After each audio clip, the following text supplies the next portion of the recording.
नमस्कार, आप देख रहे हैं बोराइल न्यूज। नौगांव में हायर सेकेंडरी फाइनल एग्जामिनेशन के परिणाम पर खुशी का माहौल।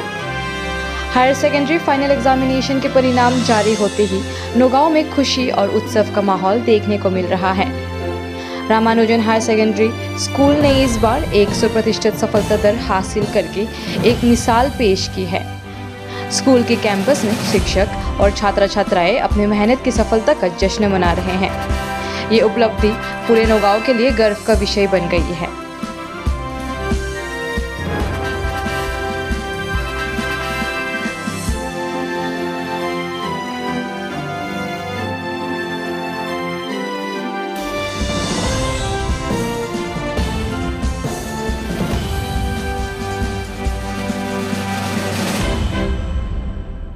এতিয়া আমাৰ হাতত আহি পৰিছে আমি অল আছাম হাইয়েষ্ট এনে ৰিজাল্ট 100% ৰিজাল্ট আৰু আমি অল আছাম হাইয়েষ্ট পাইছে বায়'লজিত পাইছে ডিমলি দেৱীয়ে বায়'লজিত 100 ভিতৰত 100 পাবলৈ সক্ষম হৈছে।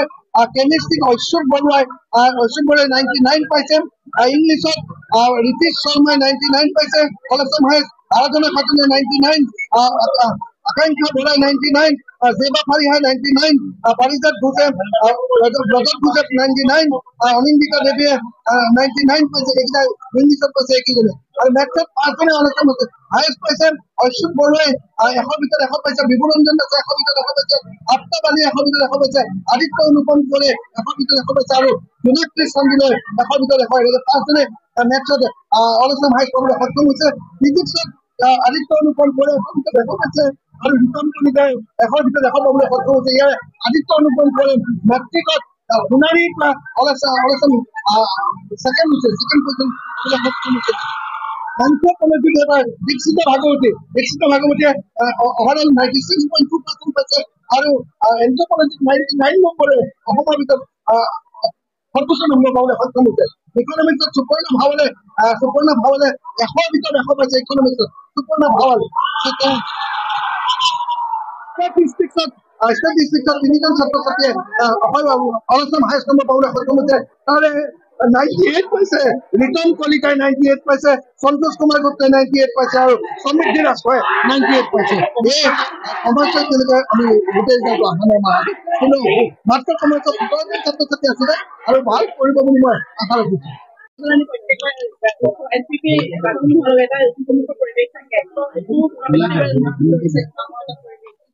যোৱা বছৰৰ পৰা আচলতে আমাৰ সেই উদুলি মুদুলি পৰিৱেশটো অকণমান সেৰেঙা হৈ গৈছে।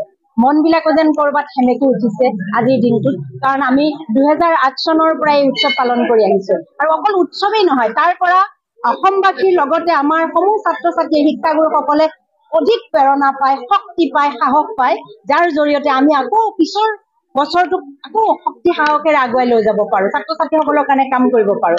কিন্তু এতিয়া সেই পৰিৱেশটো অকণমান হেৰাই গৈছে। হয়তো আমাৰ বুদ্ধিজীৱীসকলে, শিক্ষাবিদসকলে, আমাৰ শিক্ষা জগতৰ ব্যক্তিসকলে এটা সিদ্ধান্ত লৈছে আৰু আমিও সেই সিদ্ধান্তটোক মানি লৈছো। হয়তো ৰূপান্তৰে জগত সুন্দৰ কৰে, সেই আদৰ্শৰে তেওঁলোকে এটা নতুন পদ্ধতিৰে শিক্ষা ব্যৱস্থাটোক আগুৱাই লৈ যাব বিচাৰিছে আৰু তাক আমি সদায় স্বাগতম জনাম বা জনাইছো। অসমবাসীৰ আশীৰ্বাদ আমি সদায় শিৰত লৈ আগবাঢ়ি যাম বুলি আমি পণ লৈছো। গতিকে আমাৰ ছাত্ৰ ছাত্ৰীসকলে আগৰ পৰাই ভাল কৰি আছে, এইবাৰো ভাল কৰিছে। 96, 97 বা অল আছাম হাইয়েষ্ট বহুকেইটা ছাবজেক্টত পাইছে। গতিকে সেই পাৰ্চেণ্টেজৰ মানদণ্ডটো হেৰাই নাযায়। যদিও স্থান বুলি অসমৰ স্থান বুলি দিয়া নাই, কিন্তু পাৰ্চেণ্টেজৰ মানদণ্ডটো হেৰাই নাযায়। তেওঁলোকে সেই মানদণ্ডৰে ভৱিষ্যত জীৱনৰ কাৰণে আগুৱাই যাব। অসমৰ আজি ৰামানুজনৰ সন্তান আমেৰিকাত আছে, ঈশ্বৰত আছে, চন্দ্ৰযান 3 লগত জড়িত হৈ আছে আমেৰিকাৰ আমাৰ ৰামানুজনৰ সন্তান।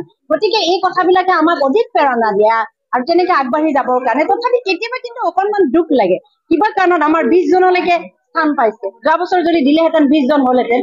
কৰবাত ৰামানুজনৰ কাৰণে স্থানৰ কথাখিনি অসমৰ ৰাইজে হেৰুৱালে নেকি, এই কথাটো কিন্তু আমাৰ মনলৈ প্ৰশ্ন আহে। গতিকে তেনেকুৱা ধৰণৰ কথা এটা থাকে। কিন্তু তথাপি ভাবো আমি এই নতুন চিন্তাৰে আগবাঢ়ি যাবই লাগিব। ছাত্ৰ ছাত্ৰীসকলক আমি তেনেকেই আগুৱাই লৈ যাবলৈ চেষ্টা কৰিম, অহোপুৰুষাৰ্থ কৰিম। একেই আছে। মূল্য কেতিয়াও হেৰাই নাযায়। মূল্যবোধৰ শিক্ষা, মূল্যবোধৰ জ্ঞান কেতিয়াও হেৰাই নাযায়। গতিকে 96%, 97% আগতে স্থান পাইছিলে। এতিয়া যেনিবা স্থান বুলি নিদি তেওঁলোকৰ পাৰ্চেণ্টেজটো দিছে, ৰিজাল্টটো দিছে, তাৰ মানদণ্ডটো কেতিয়াও কম হৈ নাযায়।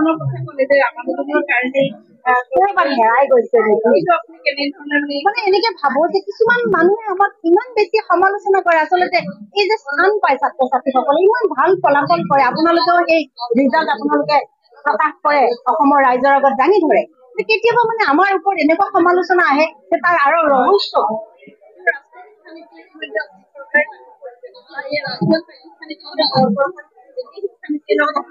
এতিয়া আমাৰ CBSE লগত হৈ গ'ল, আমাৰ আনকি হেৰিটোও সলাই দিয়া হ'ল। আগত আমাৰ জানুৱাৰীটো ডিচেম্বৰ আছিলে, এতিয়া এপ্ৰিললৈ আহি গ'ল, গতিকে টাৰ্মটো সলাই দিয়া হ'ল। এতিয়া সেইকাৰণে ভাৰতবৰ্ষৰ লগত আমাৰ এটা কম্পিটিটিভ মাইণ্ডক লৈ পেলাই হয়তো আগবাঢ়িছে আমাৰ শিক্ষানীতিয়ে, সেইটো হেৰি কৰিছো, আমি গ্ৰহণ কৰিছো, কিন্তু প্ৰশ্নটো সদায় থাকিব যে ক'ৰবাত ৰামানুজনৰ কাৰণে হেৰাই গ'ল নেকি স্থানপ্ৰাপ্ত ছাত্ৰ ছাত্ৰীসকল। इसी तरह हर एक खबर से अपडेट रहने के लिए आप देखते रहिए बोराइल न्यूज़ और बोराइल न्यूज़ को लाइक, फॉलो और सब्सक्राइब करना ना भूलिए।